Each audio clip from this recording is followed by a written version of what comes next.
यानंतर मी मंचावरती आमंत्रित करतोय, 1 महिन्यापासून सातत्यानं माध्यमामध्ये जी चर्चा ज्यांच्याबद्दल चालू आहे त्यांना आमंत्रित करण्यापूर्वी मी एक शेर त्यांच्याबद्दल व्यक्त करतोय।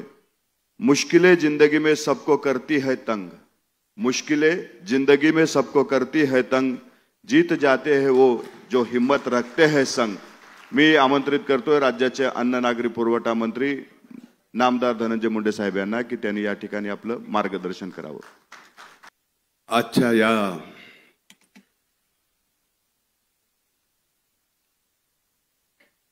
अजित पर्वाच्या नवसंकल्प शिबिरास उपस्थित आपले राष्ट्रीय अध्यक्ष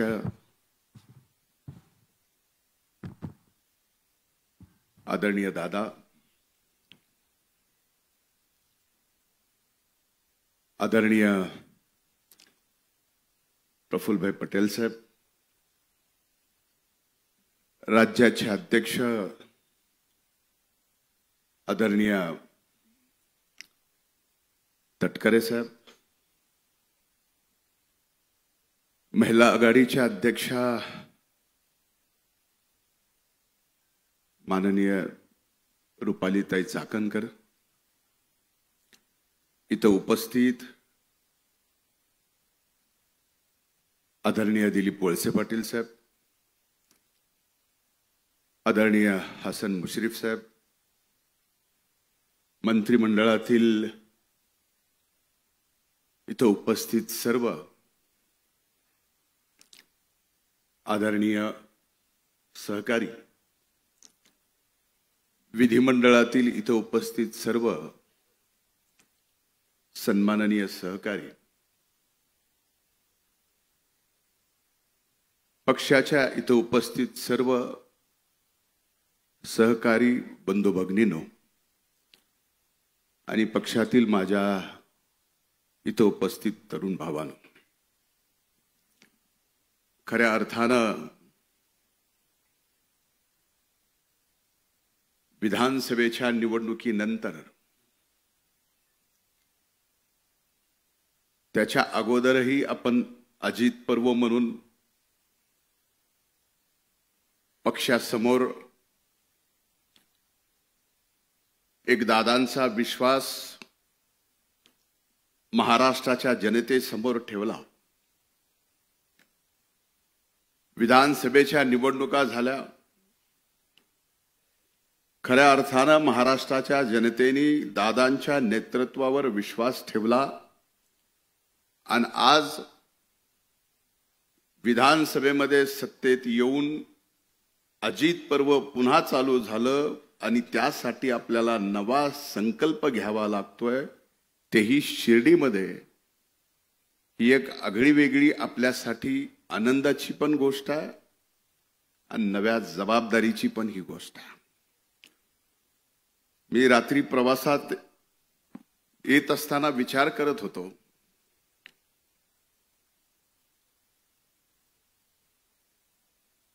की शिर्डीच्या या बाबांच्या पवित्र भूमीमध्ये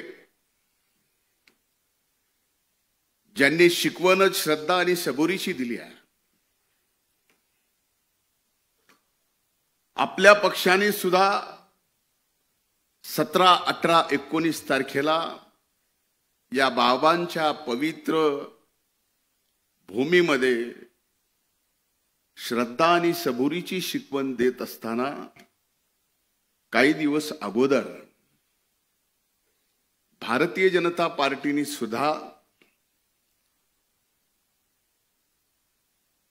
त्यांचं राज्याचं अधिवेशन याच साईबाबांच्या पवित्र भूमीत ठेवलं। तिथं सुद्धा बाबांची तीच शिकवण होती, श्रद्धा आणि सबुरी। सांगायचा मुद्दा एवढाच आहे, महायुतीत सत्तेत आपण आहेत, सत्तेतल्या 2 पक्षांनी शिर्डीमध्ये बाबांच्या या पवित्र भूमीत जिथं श्रद्धा आणि सबुरी शिकवली जाते, तिथं सत्तेत आल्यानंतर पक्षावर निश्चिम श्रद्धा ठेवावी लागते आणि पक्षाच्या नेतृत्वात विश्वास ठेवून सबुरीची शिकवण सुद्धा अंगी घ्यावी लागते. कदाचित हेच कारण असू शकतं म्हणून या शिर्डीच्या बाबांच्या दरबारात आज राष्ट्रवादी काँग्रेस पार्टीचं अजित पर्व एक नवसंकल्प आपल्याला हाती घेण्यासाठी या शिबिरात बोलवलेला. खरं तर मी अनेकदा दादांच्या बाबतीमध्ये, पक्षाच्या विचारांच्या बाबतीमध्ये मी बोलत आलेलो आहे. माझ्यापेक्षा अनेक मान्यवर राष्ट्रवादी काँग्रेस पक्षामध्ये मी या पक्षात यायच्या अगोदरपासून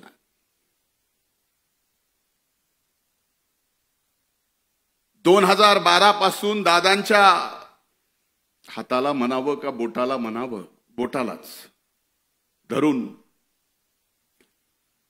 राष्ट्रवादी काँग्रेस पार्टीच्या दादांच्या पाठीमागे निघालो. त्यावेळेस भारतीय जनता पार्टीचा मी विधान परिषदेचा आमदार होतो.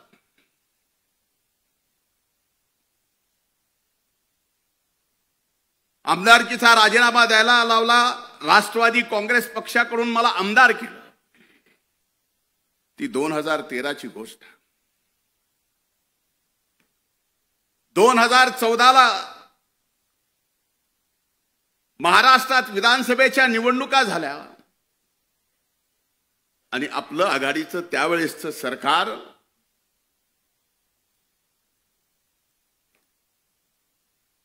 फार फरकाने पडलं आणि त्यावेळेसच्या भारतीय जनता पार्टीच्या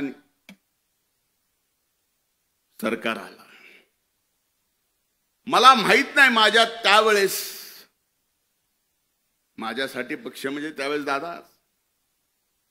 दादानी मला माझ्यात काय पाहिलं आणि माझ्यावर विधान परिषदेच्या म्हणजे वरिष्ठ सभागृहाच्या विरोधी पक्ष नेतेपदाची जबाबदारी अतिशय कमी वयात माझ्या खांद्यावर टाकली. दादा म्हणूनच आज हा धनंजय मुंडे अजित पर्वच्या नवसंकल्पाच्या या शिबिरात एकदा विरोधी पक्ष नेता म्हणून, 5 वर्षात 2दा मंत्री म्हणून आणि पुन्हा सरकार आले म्हणून तिसऱ्यांदा मंत्री म्हणून या ठिकाणी ताठमानानं उभं राहून बोलू शकतो. ही ताकद दादांची एकदा पाठीमाग उभी राहिली.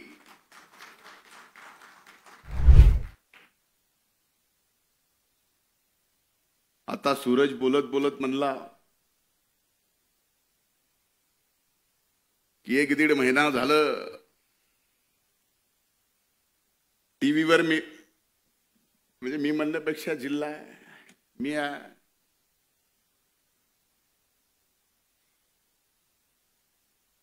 सूरज नाम है इसीलिए तो बदनामी पीछे है. नाम ही नहीं होता तो बदनामी थोड़ी होती. पण एक निश्चित सांगतो, आदरणीय तटकरे साहेब साक्षीदार आहेत. वारंवार मला त्यांनी शिकवून, एखाद्याला मोल्ड करतो ना तसं करायचा प्रयत्न त्यांनी केला. 2014 विरोधी पक्ष नेते पदाची जबाबदारी घेतल्यानंतर 2019 पर्यंत तटकरे साहेबांना आठवत असेल, तुम्ही अध्यक्ष होतात, मी विरोधी पक्ष नेता होतो, दादा आपले नेते होते. 1 नाही 2 नाही 3 नाही तर 4 वेळेस तशा पडत्या काळात पक्षाच्या हल्ला बोल यात्रेपासून, परिवर्तन यात्रेपासून, शिवस्वराज्य यात्रेपासून 4 यात्रा सत्ता नसताना महाराष्ट्रातल्या सामान्य माणसाचे प्रश्न आणि त्या प्रश्नावर आवाज उठून आपण 19च्या निवडणुकीला लढलोत.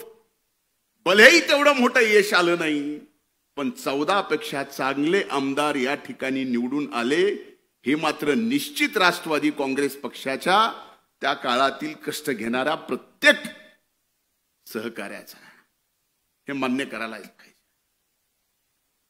आता 19 नंतरचा पुढचा काळ तसा सांगणं कितपत योग्य आहे, पण सांगितला गेला पाहिजे. का सांगितला गेला पाहिजे?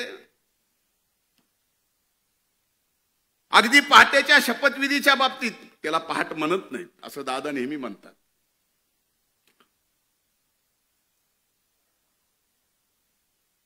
पण कदाचित त्याच्या शपथविधीच्या अगोदर साहेब आपण पण साक्षीदार आहे. मी दादांना विनंती केली होती, आज स्पष्टपणाने बोलतो, कधीही बोललो नाही, कारण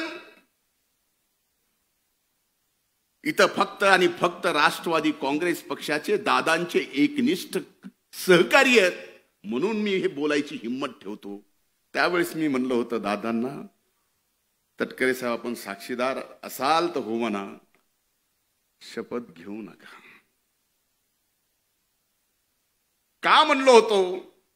काही गोष्टी कळाल्या होत्या, त्या नम्रपणे दादांच्या पायी माझं डोकं ठेवून जे तटकरे साहेबांनी बघितलं की म्हणलं दादा आपला घात होतोय. दादानी माझ्या डोक्यावर हात ठेवून म्हणले असला घातभीत काय होत नसतो, पण शेवटी व्हायचं ते झालंच.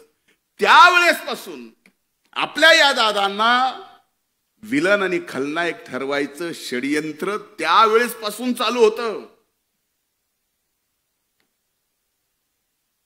आज हे मी बोललो तर कुणाला कदाचित माहित नाही मधल्या काळात, पण ही वस्तुस्थिती आहे. वारंवार या महाराष्ट्रात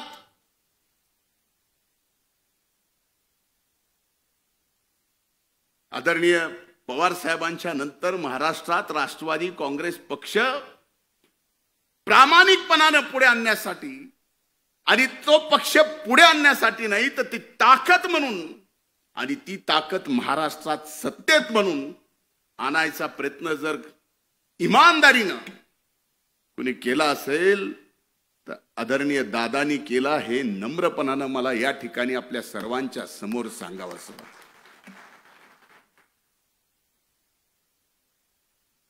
आता पहाट होती त्यामुळे त्या शपथविधीला मला येता आलं नाही, कारण पहाटेचं आपलं तसं जमत नाही.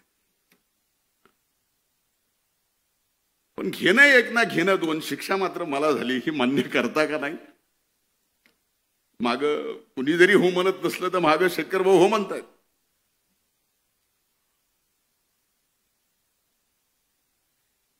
त्यानंतर ज्या वेळेस सर्व राष्ट्रवादी काँग्रेस पक्षाच्या मान्यवर नेत्यांनी ठरवलं की आता आपल्याला भारतीय जनता पार्टी सोबत युती करावी लागते, दादांनी तो निर्णय घेतला आणि आपण सर्वजण दादांच्या पाठीमागे खंबीरपणाने उभं राहिलो. आणि आज खऱ्या अर्थानं अनेक वर्षापासून असा विश्वास एकट्या दादावर असता तर एकट्या राष्ट्रवादी काँग्रेस पक्षाने या महाराष्ट्रात सत्ता दादांच्या नेतृत्वाखाली आणली असती.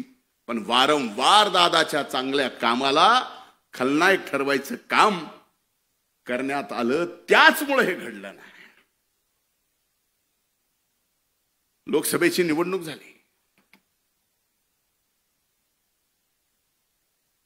लोकसभेच्या निवडणुकीत दारुण पराभव झाला. मला अनेक जण त्या राष्ट्रवादी पक्षाचे जुने जाणते नेते येऊन म्हणतात, तू कशाला रे लोकसभेला वहिनीच्या प्रचाराला आला? त्याच्यामुळं तुला आता बघ विधानसभेत काय होते.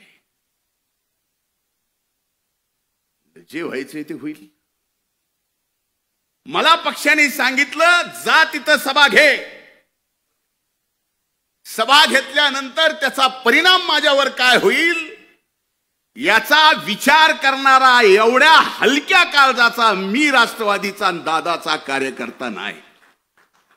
आणि माझी विनंती आपल्याला, आपल्यापैकीही कुणी नाही नसणारच, पण हो ते सगळं केल्यानंतर त्याची किंमत मोजावी लागते. मोजावी लागली तरी 72 त्याला कमीपणा नाही. त्याचा राग धरला. जो संकल्प काही जणांना पाडण्यासाठी, मुश्रीफ साहेब आहेत, आदिती माया, मैं खुद गब्बर है, वळसे पाटील साहेब आहेत, यांना पाडायचंच अशी यादी कमी नव्हती. पण पडलं कोणीच नाही. तुम्ही लाखभर मतांना आलात, मी जरा जास्त मतांना आलो म्हणून मला भोगावं लागायला की काय असं मला वाटायला लागले.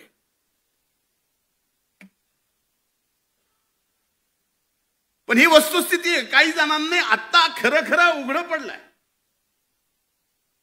पण दादा एक निश्चित सांगतो, माझ्यावर तुम्ही विरोधी पक्ष नेते पदाची जबाबदारी दिली, तो काळ तुम्ही बघितला की एक विरोधी पक्ष नेता सुद्धा राज्याच्या मुख्यमंत्र्याला काही मुद्द्यावरती खाली वाकवू शकतो. तुमच्या डोळ्याने तुम्ही ते पाहिलं. सामाजिक न्याय मंत्री पद दिलं, मी म्हणत नाही की तो माझ्यावर अन्याय होता, तोही मी न्याय म्हणून स्वीकारला आणि एवढे चांगले निर्णय घेतले की शेवटी तुम्ही मला म्हणायला लागलात की अरे हे सामाजिक न्याय विभाग जास्त पळवू नको, कारण ते विभाग जास्त पळाला की सरकारला सुद्धा त्या स्पीडनं पळवावं लागतं. इकडे 1,00,000-2 लाखाचा एखादी योजना विद्यार्थ्यांना काढली की इकडे अनेक विभागाच्या त्या योजना त्या विभागाला काढावं लागायच्या. अरे ज्या जातीपातीवरती गावाची नावं होती, ती महाराष्ट्रातली जातीपातीची गावावरची नावं बदलण्याचं काम सुद्धा दादा तुमच्या नेतृत्वाखाली तुमच्या एका कार्यकर्त्याला सामाजिक न्याय मंत्रीपद दिल्यानंतर हे करता आलं. कृषी मंत्र्याची जबाबदारी दिली कोकाटे साहेब. फार चांगलं खातंय काम करायला, विभाग फार चांगला आहे. आपण सकाळी चांगलं काम करतो, खरंच चांगलं काम. आपण जिम्मेदारी दिली दादा 1 रुपयात या देशात, 1 रुपयात पहिलं राज्य आहे, ज्या राज्यात पहिलं राज्य आहे महाराष्ट्र, ज्या राज्यात 1 रुपयामध्ये पीक विमा योजना आणली. आज त्या पीक विम्याच्या बाबतीमध्ये सभागृहात दादा तुमच्या सगळ्यांच्या समोर पीक विम्याच्या बाबतीत आरोप झाले की ज्या 1 रुपयाच्या पीक विम्यामध्ये 11,000 कोटी रुपये पीक विमा कंपनीला या महाराष्ट्राच्या शेतकऱ्याला द्यावे लागले. हे रेकॉर्डवर आहे, मी सांगत नाही, पण तरी आरोप होतात. अनेक गोष्टीचे आरोप होतात. चिंता ही नाही की आरोप विरोधातले करतात, चिंता ही आहे दादा नवसंकल्प करताना की आरोप महायुतीतले करतात. चिंता तो इस बात की है.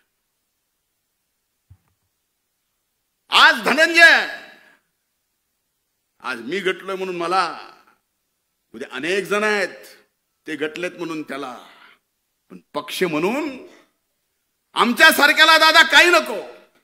आम्ही इथं सगळेच कुणाशीही लढू, कुणाशीही खेटू, परवा नाही. तुम्हाला माहिती आहे, आपल्यापैकी अनेक जणांना माहिती आहे, त्या स्वर्गीय मुंडे साहेबांच्या विरोधात कुणी बोलायला आणि लढायला त्यावेळेस तयार नव्हतं. दादा फक्त तुम्ही माझ्या मागे होतात म्हणून त्या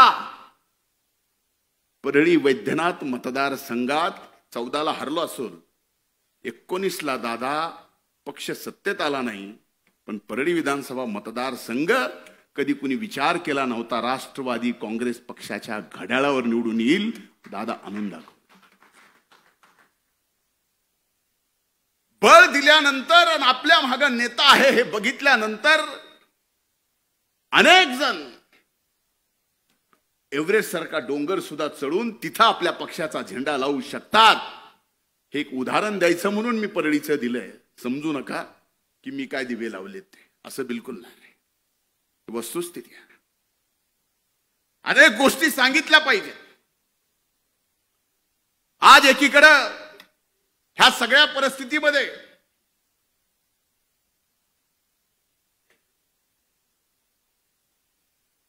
दादानी ऐकावं म्हणून मी थांबलोय. एक नक्की आहे, शिर्डीच्या साईबाबांच्या साक्षीने सांगतो की आमच्या बीड जिल्ह्याच्या पालकमंत्री पदाची जबाबदारी आदरणीय दादांनी या ठिकाणी घेतली.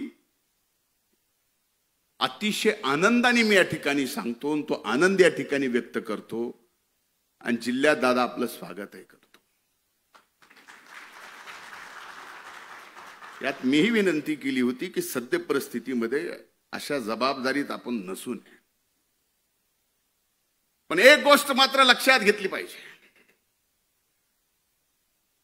आज अजित पर्व आहे. आज आपण सत्तेत आहोत. आज आपल्याला नवीन संकल्प घ्यायचा आहे. पण हा नवीन संकल्प घेत असताना राष्ट्रवादी काँग्रेस पक्षाला पहिल्यांदा कार्यकर्ता भिमुख व्हावं लागेल. कार्यकर्ता भिमुख झाल्यानंतर पक्ष संघटन एवढं मोठं होईल की कसल्याही वाऱ्या आणि वादळामध्ये ते पक्ष संघटन कधीच ढळणार नाही, हलणार नाही. हे मात्र एक कार्यकर्ता म्हणून निश्चित मी आपल्याला सांगतो. पण मधल्या काळातल्या काही अनुभवात मी सांगतो. खरंच आपल्या पक्षामध्ये पक्षाची जबाबदारी घेऊन काम करणारा प्रामाणिकपणाने अनेक वर्षापासून त्यालाच विचारून सगळ्या गोष्टी होत्या. काही अनुभव तर असे सांगतो की आपल्या पक्षाच्या प्रमुख कार्यकर्ता असेल, नेता असेल, त्याची जर काटाला लावायची आहे, त्याची जर नीटनीटकी करायची आहे, तर त्याला इतर पक्षाच्याही गरज नाही. आपल्या पक्षाचेही भरपूर बस झाले. फक्त कानाला लागायचं काम.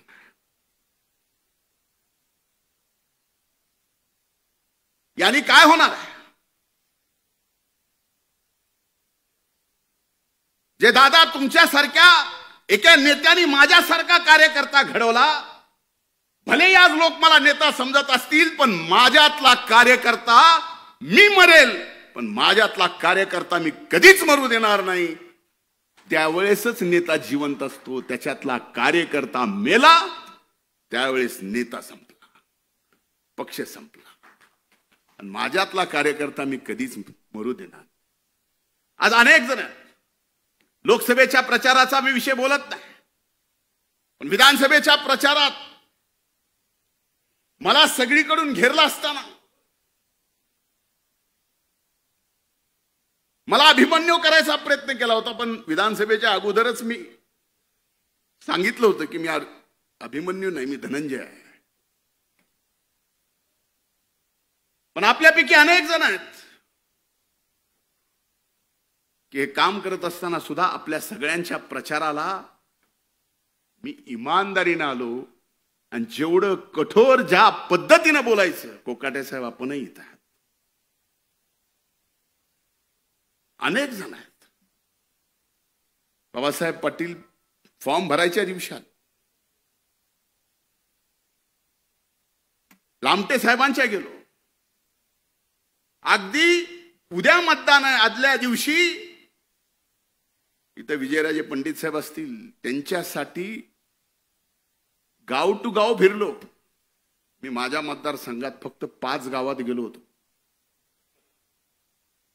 मग ह्या अशा काम करणारा, फक्त नावाला नेता पण काम करणारा माझ्यासारखा कार्यकर्ता ज्यावेळेस कुठल्या तरी एका कारणाने फक्त मला टार्गेट करायचंय, त्याला कारण काय हे आपल्याला माहिती आहे. मुद्दा मला कितीही टार्गेट करू द्या, मुद्दा मला कितीही बदनाम करू द्या, पण दादा आता फार महत्वाची जबाबदारी आमच्या मातीची म्हणजे बीड जिल्ह्याची तुमच्यावर आली आहे. तुम्ही आता जिल्ह्याचे पालकमंत्री आहात. सगळ्यात अगोदर लोकसभेमध्ये जे सामाजिक सलोखा बीड जिल्ह्याचा नाही, मराठवाड्याचा नाही, महाराष्ट्रातला बिघडला होता, तो सामाजिक सलोखा पुन्हा बीड जिल्ह्यामध्ये नाही तर अख्ख्या मराठवाड्यात बिघडलाय. आज आपण या ठिकाणी शिवशाहू फुले आंबेडकरांच्या विचारांनी भारतीय जनता पार्टी सोबत महायुतीमध्ये आहेत.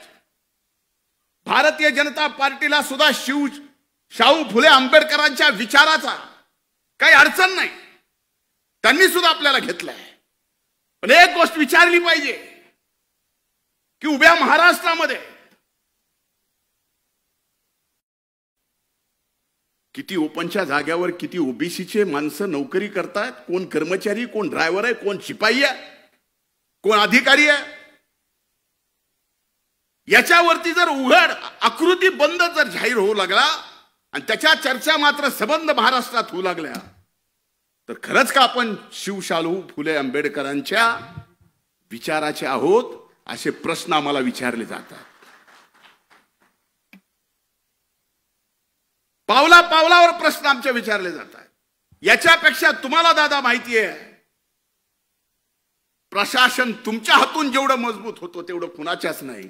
कधीतरी तुम्ही सुद्धा अगदी वरिष्ठ प्रशासनाच्या सर्वांना विचारा की हे जे चाललंय हे बरोबर आहे. यानी या महाराष्ट्रातला सामाजिक सलोखा व्यवस्थित राहणार आहे. यामुळे शिवशाहू फुले आंबेडकरांचा विचार घेऊ एकमेव आपला पक्ष जो इमानदारीनं, निष्ठेनं, यांच्या निष्ठेचं काम जे आपण हाती घेतलंय ते करतोय, ते खरंच पुढे आपण घेऊन जाणार आहोत का? कदाचित ह्या गोष्टी माझ्या तुम्हाला मिनिटासाठी लागतील, पण लागू द्या. मैं आईना हूं, आईना दिखाऊंगा जो. पण ही वस्तुस्थिती आहे. कसं तरी लोकसभेच्या निवडणुकीनंतर सामाजिक सलोखा या महाराष्ट्रात विधानसभेच्या निवडणुकीनंतर बदलला, पण पुन्हा कुठलं तरी कारण काढायचं. हो, बीड जिल्ह्यामध्ये मस्साजोगचे आमचे सरपंच संतोष देशमुख यांची निर्गुण हत्या झाली. ज्यांनी गेली ती गुन्हेगार, त्या कृत्याचं कुणीही समर्थन करू शकत नाही. आणि ज्यांनी केले असेल त्यांना फासावर लटकवलंच पाहिजे. आज प्रत्येक जाती धर्मात 5-10% गुन्हेगार आहेतच. कुणी उठून सांगावं की हो माझी अशी जात आहे, हो असा माझा धर्म आहे, एकही गुन्हेगार सापडणार नाही. सांगा बा.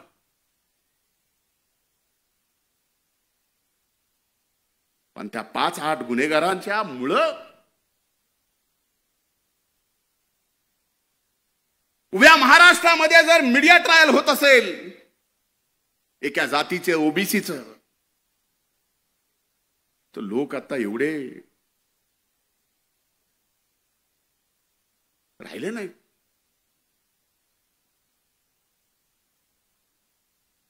बीडचा बिहार,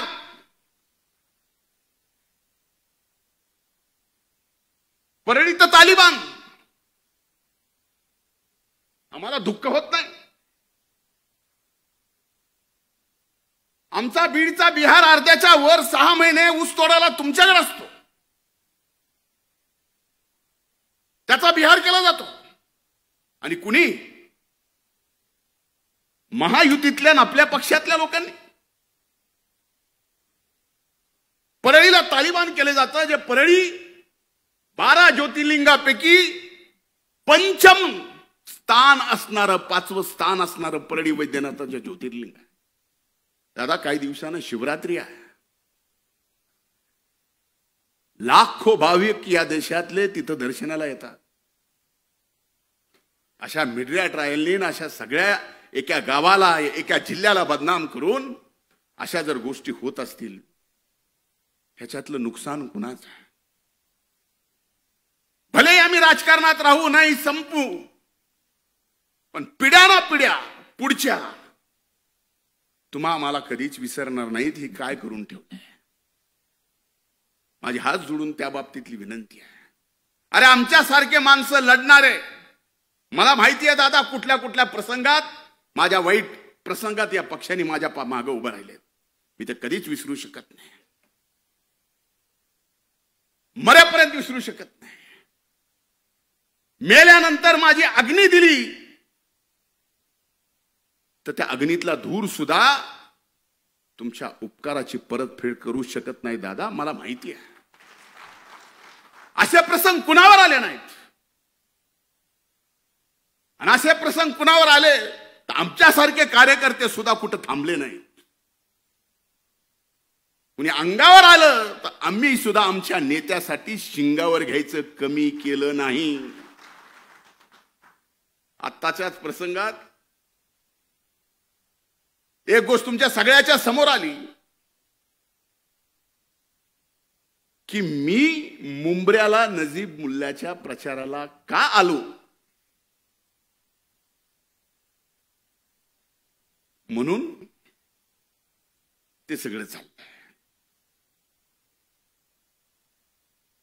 ह्या सगळ्या गोष्टीचा विचार होणं आवश्यक आहे. आमच्या सारख्यानं एक लहान मतदारसंघ ज्यावेळेस पक्षासाठी बांधलाय, लहान, ज्या गावामध्ये दादा तुमच्या हाताला हात धरून तुमच्या सोबत आलो, त्यावेळेस त्या गावात आम्ही ज्यावेळेस दगड खाल्ले, 5 वर्ष लागू दिले नाहीत, तुमचा फोटो लावून त्या गावात ग्रामपंचायत राष्ट्रवादी काँग्रेस पक्षाची आणली. का? माग बघितलं की आम्हाला लक्षात यायचं दादा आहेत. बस कधी कधी आमच्या सारख्याला आता वाटायला लागले, माग बघितल्यावर कोण आहे, आम्हीच दचका लागलो. पण आता ही वेळ नाही. सांगायचा हेतू एवढाच आहे, मी आपल्यापेक्षा अनुभवाने प्रचंड लहान आहे. कधी कुणाला वाटतं मी सिरियस नाही. चुका काढायच्याच ठरल्या, टीकाकार व्हायचंच ठरलं तर माझ्यासारखं टीकाकार कुणीच होऊ शकत नाही. प्रत्येकाच्या अंगी आहेत, माझ्या असू शकतात. पण आज जर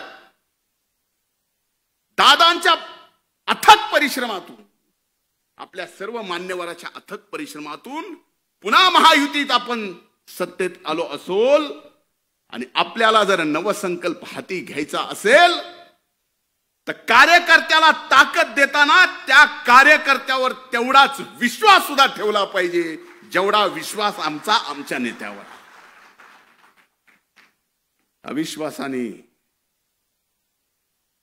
मजबूत संघटन उभं राहू शकत नाही, राहू शकत.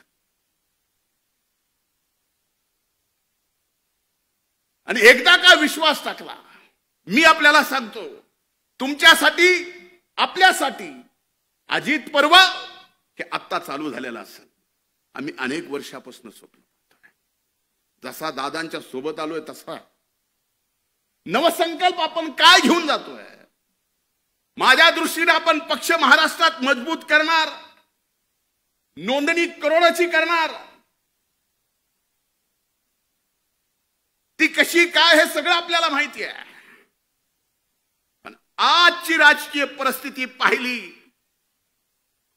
आणि येणाऱ्या 5 वर्षानंतर आपण जर येणाऱ्या 5 वर्षाच्या राजकीय परिस्थितीचा आजपासून अंदाज बांधायला लागलो तर हो, नक्कीच या महाराष्ट्रात दादांच्या नेतृत्वाखाली हा राष्ट्रवादी काँग्रेस पक्ष 1 नंबरचा पक्ष होऊ शकतो. माझं आज हे बोलणं कदाचित तुम्हाला काही पण बोलायला असं वाटतं, होऊ शकतो. आणि त्याची पहिली परीक्षा काय?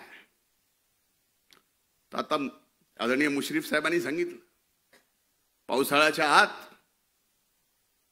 महानगरपालिका, नगरपालिका, पंचायत समिती, जिल्हा परिषदेच्या निवडणुका आहेत. पक्ष कधी आमदारकी खासदारकीसाठी कुठल्याच कमी पडला नाही.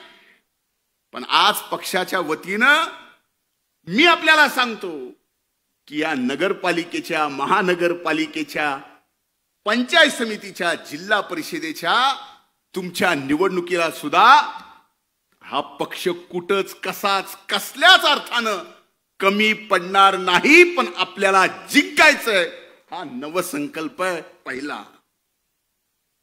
आणि ह्याच्यात आपली ताकद दिसली तर पुढे बघा सर्व गोष्टी. मला इशारा आला, इशारा एक ही जन मुझे दे सकता है,